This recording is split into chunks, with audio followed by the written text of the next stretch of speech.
Today I'm going to show you how I cut the Lotus Blossom pattern from Love Notions with my projector. I have started by opening the projector file. This is able to be downloaded from your account in the download section if you've purchased the Lotus Blossom. I have turned off the layers other than the one I need, which is a size small. I've also turned off the grid. I already checked to make sure that it's correct, and it is. It can get a little complicated having the grid on while cutting, so I'm not going to have that. Now, the Lotus Blossom is one long front piece. As you can see, it doesn't fit fully on my projection. So there's two options of what you can do. You can either lay your fabric out and cut to a line of your choice, and then slide the projection and slide the fabric to continue your cutting. Or in this case, there are directions on how to cut this halfway and then mirror cut. So I'm actually going to do that since my fabric is not the same on both sides. So how this is constructed is I'm actually just going to cut this fabric folded. Let's get it lined up so that I will get a mirror. You could also grab your tracing paper and create a pattern piece, but that's just an extra step for me, so I'm not going to do it.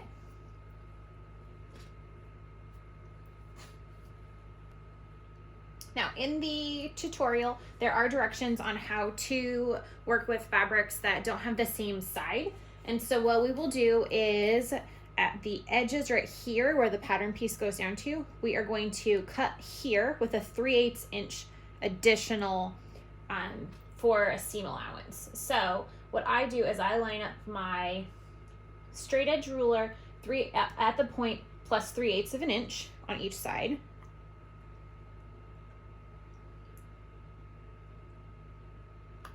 And then I'm just gonna cut. And then since my fabric is already folded over, I can just continue by cutting around the edge of the rest of it.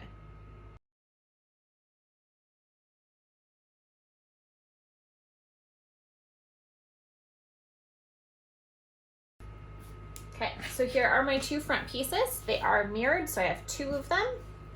Now the next step I'm going to do is move my projection with my mouse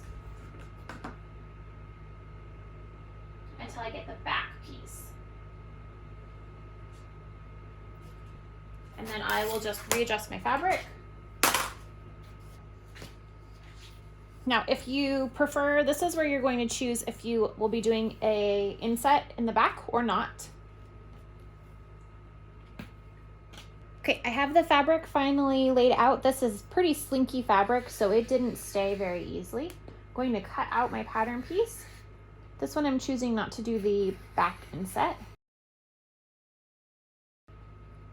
I'm using a Olfa 28mm cutter.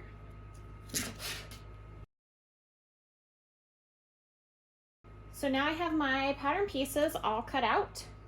If I needed to do anything else, I could scroll around on the projection and bring that up. The inset is right here, so you would just scroll and bring that up onto your cut table. And now we can move on to construction. I would recommend, if you have the ability to have a wireless mouse, it's very convenient. Since my computer is back behind me, I can bring the mouse over and then change the projection. Hope that answers some questions. If you have any more questions about how to use a projector for sewing, make sure to check out the full blog post on the lovenotions.com blog. There, Katie's got lots of in-depth instructions for using a projector in your sewing. Additionally, all Love Notions patterns come with a projector file, which you can access in the download section of your account.